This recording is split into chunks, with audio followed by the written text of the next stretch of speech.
Hey everyone, welcome to The Explainer. Today we're diving straight into something that is honestly a huge deal, and it promises to bring a whole new level of peace of mind to workers all across the state. Whether you're a full-time employee, a remote worker, or just someone planning for the future of your family, this is absolutely going to be relevant to you.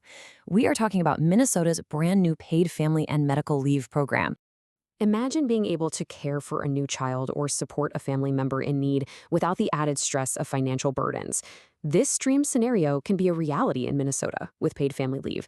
Stay with us and we'll guide you through every step you need to know. Here is our roadmap for today. First, the basics of Minnesota paid leave. Second, who qualifies. Third, calculating your weekly benefits. Fourth, the application process and communication.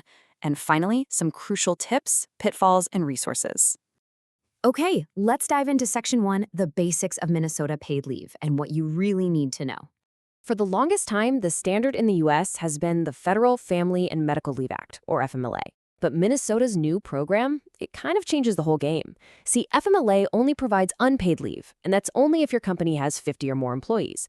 Minnesota's paid leave is, well, exactly that. It's paid. And the best part is it applies to almost all employers in the state, even if they literally just have one employee. It's a massive expansion of the safety net. All right, so here are the core features you'll want to commit to memory. This all kicks off officially on January 1st, 2026. You can get up to 12 weeks of paid medical leave for your own health and up to 12 weeks of paid family leave to care for others. Now, if you happen to need both in a single 52-week period, your combined time is capped at a really generous 20 weeks. Oh, and after just 90 days on the job, your position is legally protected while you're out. Moving right along to Section 2, who qualifies for leave? Let's look at the eligibility criteria. So, to actually take this leave, you need to experience a qualifying life event. And honestly, this covers a pretty broad spectrum. We're talking medical leave for your own serious health condition, like recovering from surgery or childbirth. Then there's bonding leave, which is for welcoming a new child through birth, adoption, or foster placement. It also covers caring for a seriously ill family member, safety leave if you're dealing with domestic abuse or stalking, and even military exigency for emergencies tied to a family member's active duty deployment.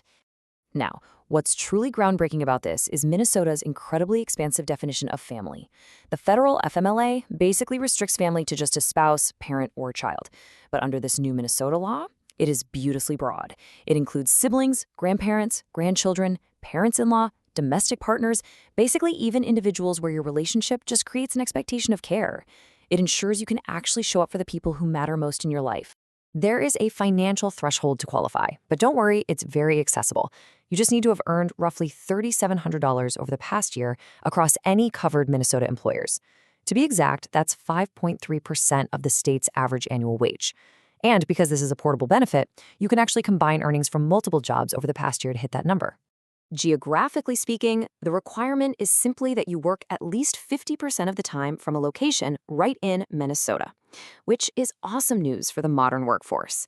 It applies whether you are full-time, part-time, seasonal, or even a remote worker logging in from your living room. Who-ace. All right, Section 3, calculating your weekly benefits. Let's demystify the math. First up, let's just define two quick acronyms so the upcoming math makes perfect sense. AWW is your average weekly wage, basically what you personally make. SAWW is the state average weekly wage, the average of what everyone makes in Minnesota. For the big launch in 2026, that state average weekly wage is capped at around $1,423. Keep in mind, your maximum weekly benefit absolutely cannot exceed that SAW number. So the crucial point is how the state actually scales your payment. They use a progressive 3-tier system based on your income. For the portion of your wages that's 50% or less of the state average, you get a massive 90% of that money replaced. Then, for the wages that fall between 50% and 100% of the state average, you get 66% replaced. And finally, for any wages you earn above that state average, you get 55% replaced, right up until you hit the maximum cap. If you look at how this breaks down, you'll really see the progressive nature of the program. It is very intentionally designed so that lower-wage workers get a much higher percentage of their total income back while they're on leave. As your income goes up, that replacement percentage gradually tapers off until it hits the ceiling. It really ensures the safety net is strongest for the folks who need it the most. Moving into Section 4, the application process and communication. Here is your step-by-step guide. The whole user journey boils down to a pretty clear three-step process. Step 1, you notify your employer that you need to take leave. Step 2, you procure the medical or event certification proving you need the time off. And Step 3, you take that documentation and apply directly with the state's paid leave division at DEED, the Department of Employment and Economic Development. Remember, you aren't getting paid by your boss here. You are getting paid by the state. Let's zoom in on Step 1, communication. If you know you're going to need leave, like a scheduled surgery or an upcoming due date, you are required to give your employer at least 30 days advance notice. But, life happens, right? If it's a sudden emergency, just notify them as soon as is practical. Ideally, the same or next day, just following your workplace's normal call-out policies. Having a solid plan for your absence makes everything so much smoother. For Step 2, gathering your documentation, you just need the right evidence. If it's medical or caregiving leave, a licensed healthcare provider has to fill out a specific certification form. For bonding, grab those birth, adoption, or foster records.